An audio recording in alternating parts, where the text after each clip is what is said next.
May 1960. The Institute of Physics and Power Engineering, Obninsk, Soviet Union. A team of Soviet engineers submits a design proposal for a reactor unlike anything the world had built before. One that wouldn't use water to cool its core. It would use liquid sodium, a metal so reactive that a single drop touching water can ignite on contact, and that bursts into flame the moment it meets open air. Here's the part that sounds almost reckless. Government approval came the same month. Construction was ordered for a location that didn't even have reliable roads yet, a remote peninsula on the eastern shore of the Caspian Sea, in a region so short of fresh water that the reactor itself would eventually have to double as a desalination plant just to keep the city around it alive. The reactor was called BN-350, and the engineering problem at its heart was staggering. How do you build a machine that runs one of the most dangerous coolants in industrial chemistry at massive scale inside a nuclear core in a location with almost no existing industrial infrastructure and make it safe enough to run for decades? Nobody had ever built anything like it before. The engineers assigned to solve this problem had no full-scale precedent to copy. What they built instead became the template for an entire generation of fast reactors that followed, including designs still being built today. To understand why Soviet engineers chose to build something this dangerous, you have to understand the promise behind it. Ordinary nuclear reactors run on what's called a thermal neutron design. They slow down neutrons using a moderator, usually water, to sustain the chain reaction. But thermal reactors are inefficient in one specific way. They only use a small fraction of the uranium fuel loaded into them. A fast reactor works differently. It lets neutrons travel at their natural, unslowed speed, which allows the reactor to do something remarkable: convert non-fissile uranium-238, the abundant isotope that makes up over 99% of natural uranium, into new fissile material as it operates. Feed it uranium that's mostly useless for a conventional reactor, and it can produce more fuel than it consumes. Soviet planners saw this as a way to stretch the nation's uranium reserves for generations. But there was a catch. A fast reactor can't use water as its coolant because water molecules slow neutrons down, exactly the effect a fast reactor design needs to avoid. Engineers needed a coolant that could carry away enormous heat at high temperature without moderating the neutrons. Liquid sodium checked every box on the physics side: excellent heat transfer, low neutron absorption, and a boiling point far above the reactor's operating temperature, meaning the coolant loop could run at low pressure instead of the extreme pressures a water-cooled reactor needs to stay liquid at high temperature. The physics made sodium the obvious choice. The chemistry made it terrifying. Sodium ignites spontaneously on contact with air and reacts violently, sometimes explosively, with water. Soviet engineers were proposing to run tons of it through pipework sitting directly next to water-based steam generators inside a nuclear facility on industrial scale for the very first time anywhere in the world. But before engineers could even think about running sodium safely at scale, they had a more basic problem. Nobody on Earth had ever tried to build a reactor system this large using this coolant before. Soviet engineers didn't leap straight to a full-scale reactor. They built up to it, step by step, through a chain of smaller experimental reactors specifically designed to de-risk sodium technology before committing to something the size of BN-350. The first was BR-5, a small 5-megawatt experimental reactor that reached criticality in 1958. Its purpose wasn't to generate power, it was to teach Soviet engineers how sodium actually behaved inside a working reactor system, how to pump it, how to measure its flow and temperature reliably, how it interacted with different metals and welds over time, and what happened when small leaks occurred under controlled conditions. A second experimental reactor, BOR-60, extended that education further, validating fuel elements and system components that would later scale up into the BN-350 design. Even with that foundation, the engineers who took on BN-350 itself were attempting something categorically different. Not a small research reactor, but an industrial-scale power plant, originally proposed at a thermal capacity of 1,000 megawatts, later refined down as the design matured. That leap from experimental to industrial scale is where the truly novel engineering problems appeared. As the project's own engineers later put it, they had to design equipment for sodium systems at industrial scale for the first time and invent entirely new methods just to monitor and control basic technological parameters of a sodium system that size. Consider what that meant in practice.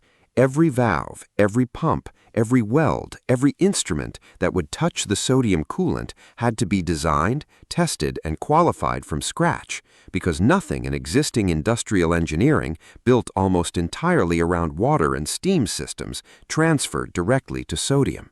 Sodium is opaque, unlike water, so engineers couldn't simply look into a pipe to check flow or spot a problem visually.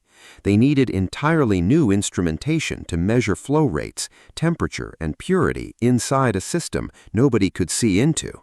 Sodium also had to be kept scrupulously clean because even small amounts of oxygen or moisture contamination could form corrosive compounds or solid particles capable of clogging narrow passages deep inside the reactor core, passages that couldn't be inspected or cleaned once the reactor was sealed and running. The project drew on an unusually wide coalition of specialized organizations to solve these problems, because no single institute had all the expertise required. The Institute of Physics and Power Engineering led the scientific work on reactor physics, sodium technology, and safety analysis. Separate design bureaus specializing in nuclear machine building and pressure vessel engineering handled the mechanical systems, while other specialized institutes contributed to instrumentation, plant layout, and construction engineering. More than 10 different organizations, each bringing a different technical specialty, had to coordinate on a single, unprecedented design, an enormous logistical undertaking in its own right, layered on top of the pure engineering challenge. Then there was the heat itself.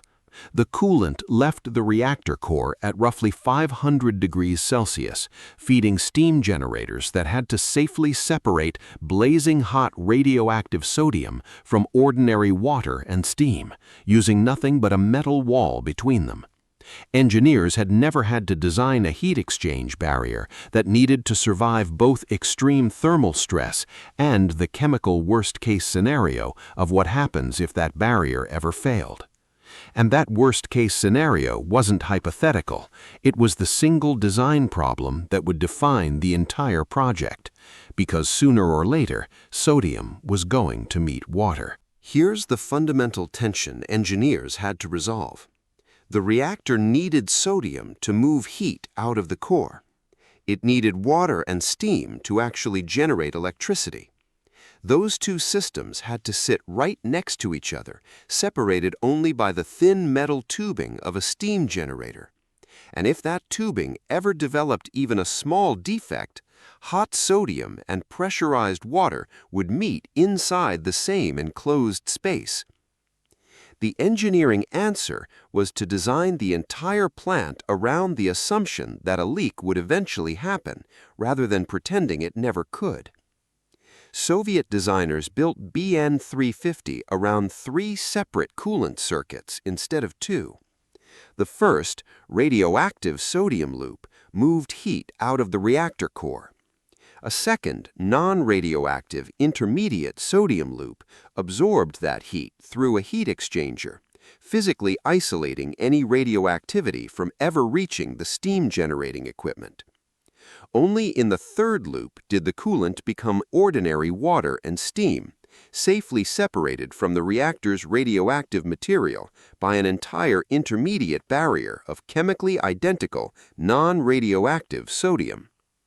This three-loop design meant that even in the event of a sodium-water reaction inside a steam generator, the reaction was contained within the secondary and tertiary loops, nowhere near the reactor core or its radioactive primary coolant. It was a deliberate piece of defense-in-depth engineering, except that sodium-water incidents might happen, and architect the entire plant so that when they did, the consequences stayed local and manageable rather than catastrophic. Even with that layered design, engineers still needed dedicated systems to detect and respond to leaks the moment they occurred, because time mattered enormously once a defect appeared. BN 350 was equipped with specialized fire protection and leak localization systems built specifically for sodium equipment rooms.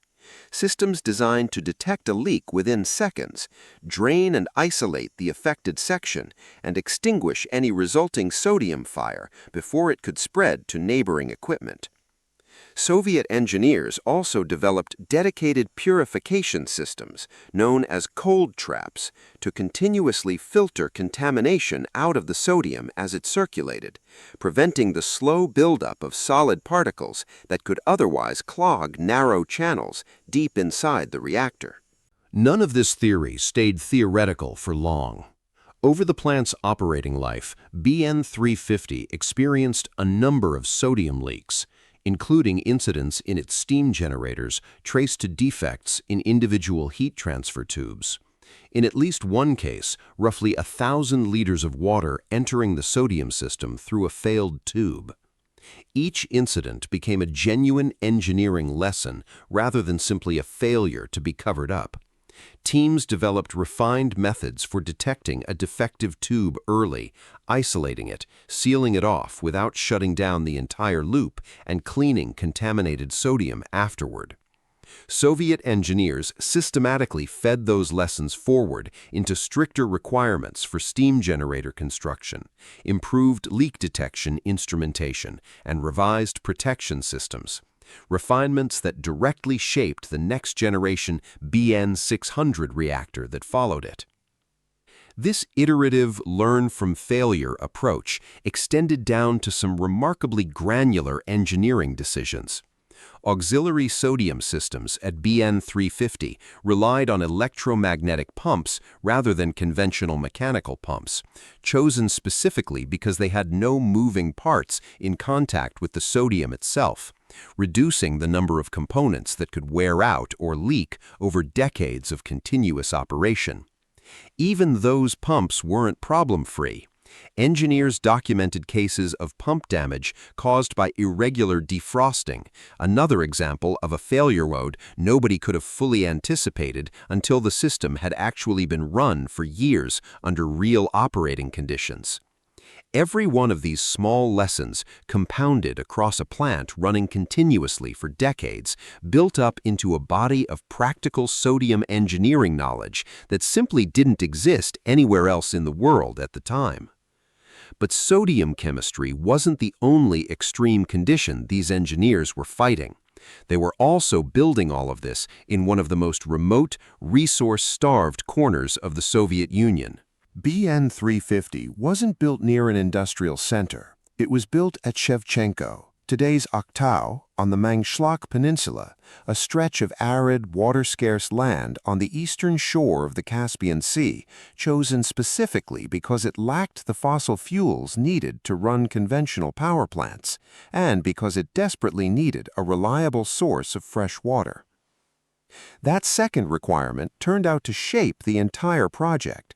Soviet planners didn't just want a power reactor, they wanted a plant that could simultaneously desalinate seawater from the Caspian, using the reactor's own heat output to supply the growing city around it.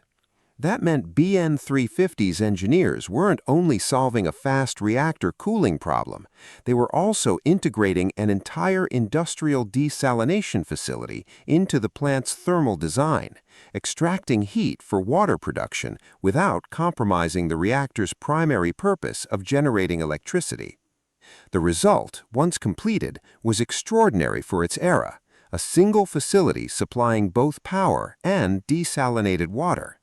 At its peak, BN 350 supplied well over 100,000 cubic meters of fresh water per day to a city that would have struggled to exist at that scale without it, alongside roughly a few hundred megawatts of electrical output for the surrounding region. None of that was easy to deliver on schedule. The reactor was originally targeted for completion by 1966, but Soviet engineers pushed that date back multiple times, a delay attributed directly to the sheer complexity and novelty of the technical problems they kept encountering as the design scaled up. It's worth sitting with that admission because it's an honest one. This wasn't a project slowed by bureaucracy or resource shortages alone, but by engineers genuinely working through problems that had never been solved before at a scale nobody had previously attempted. The reactor finally reached criticality and began supplying power to the grid in 1973, roughly 7 years later than originally planned, but representing something no nation had ever achieved before: the world's first industrial-scale sodium-cooled fast reactor, successfully operating a dual-purpose plant that generated electricity and produced fresh water simultaneously, in one of the harshest, most remote environments the Soviet nuclear program had ever built in. Worth noting for the full technical picture, like several fast reactors of that era in multiple nations, BN 350 also ran on a fuel cycle capable of producing plutonium as a byproduct of its operation, a dual-use characteristic common to fast reactor designs of the period, alongside its civilian power and desalination role. And once it was running, BN 350 didn't just power a city, it became the proving ground for every fast reactor design the Soviet Union would build for the next 30 years.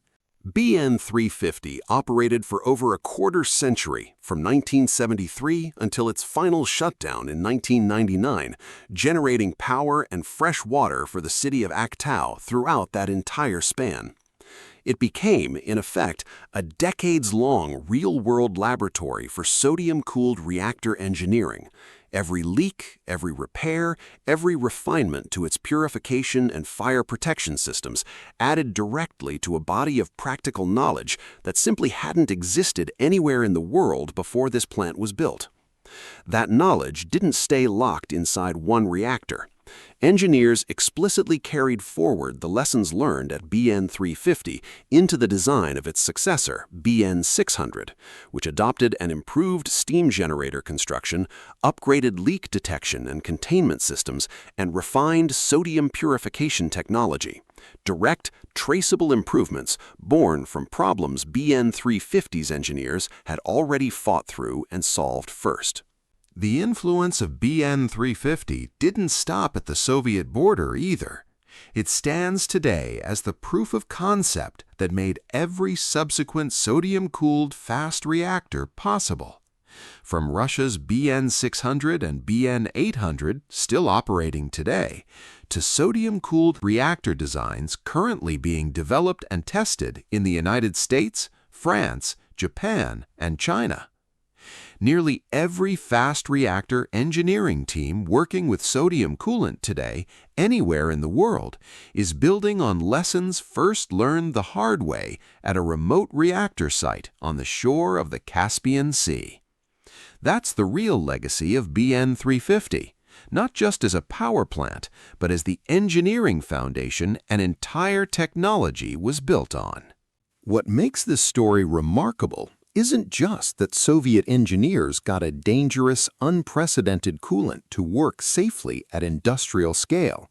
It's that they did it while simultaneously solving problems in a remote desert location, feeding lessons from every failure directly back into a better design, and building something that quietly shaped nuclear engineering for the next 50 years. That's the pattern worth remembering. The breakthroughs that matter most rarely come from getting everything right the first time. They come from engineers willing to build something nobody has attempted before, learn from what breaks, and refine it into something the rest of the world eventually follows. If you want more stories of engineers solving problems nobody had ever faced before, subscribe, and I'll see you in the next one.